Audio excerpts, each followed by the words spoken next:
Merry Christmas, and today is day 12 of 12 Days of Anime. My name is Andy, and today we're reviewing Neon Genesis Evangelion.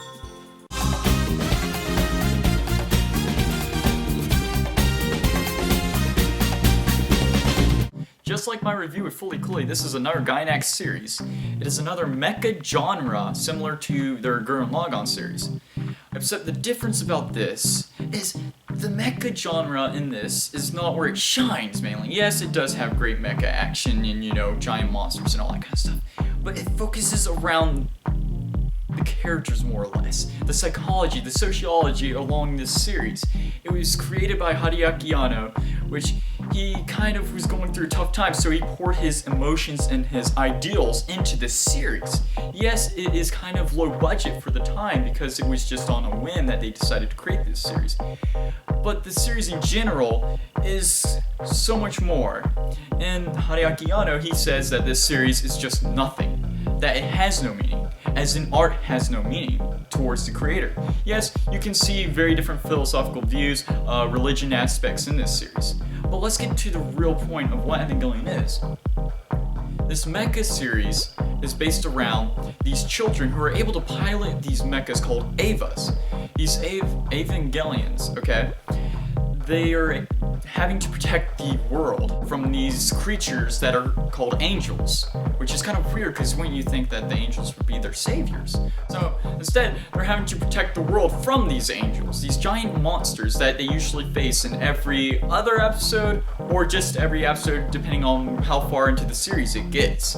And it differs to the manga, to the anime, to the rebuild series, whether depending on however many angels they end up having to face. I believe in the original series, if I remember correctly, it's around 16.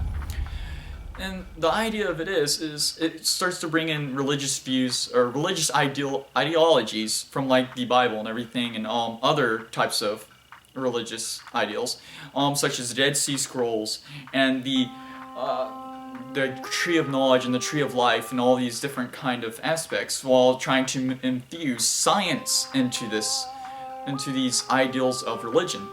And that's the great thing about this series, is there's so much complexity and interesting ideals in this whole series all around.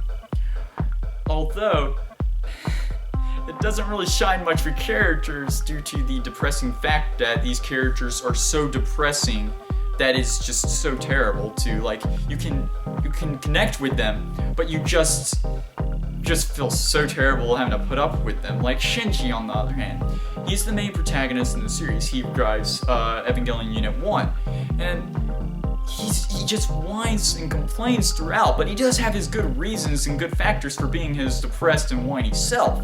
I mean, he does shine throughout the series when he needs to shine, just as every protagonist in anime does.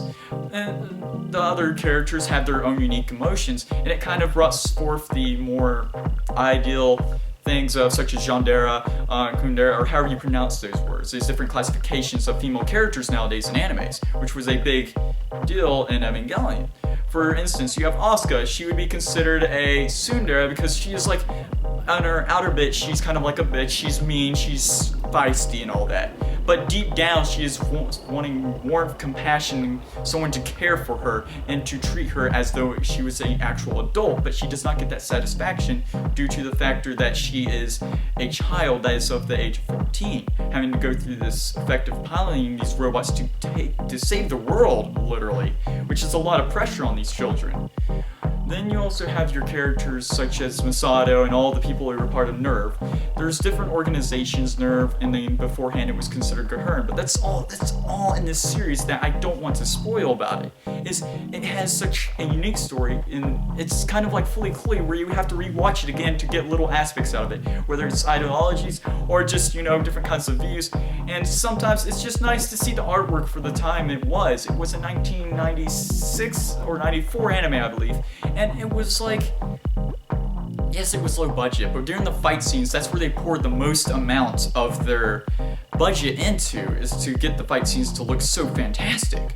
Then on the other hand, you have their talking scenes where they'll kind of like not show the face, or they'll show the back of them, or they'll have terrible lighting so you don't have to see them do mouth motions, so it saves on the budget actually of the series. And that's the down factor to this series, is that it was so low budget.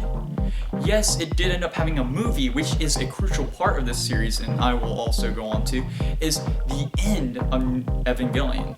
The end of Evangelion takes place during the last 2 episodes of the original series.